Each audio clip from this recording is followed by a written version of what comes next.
SLC 2024 গোটেইকেইটা question official সমাধান answer কি আহি গৈছে এটাও ভালকে চাবা ভিডিওটো ভাল লাগিলে সাবস্ক্ৰাইব কৰি লাইক এটা কৰি দিবা 1 নম্বৰ কুৱেশ্যনৰ এনসাৰ ডি 2 ৰ ডি 3 ৰ বি 4 ৰ সি 5 বি 6 বি 7 এ 8 সি 9 এ 10 বি 11 সি 12 ডি 12 13 সি 14 বি 15 বি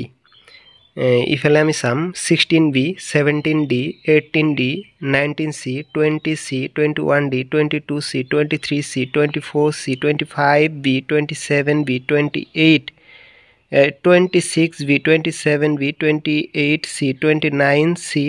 30 ডি তার নেক্সট কুৱেশ্যন নেক্সট এনসার পাই যাবা 31 এ 32 D 33 D 34 A 35 A 36 B 37 B 38 A 39 A 40 A 41 D 42 D 43 A 44 A 45 C ভিডিওটো ভালো লাগলে সাবস্ক্রাইব করে লাইক এটা করে দিবে এমন সময় ভিডিও সর্বপ্রথম ধন্যবাদ।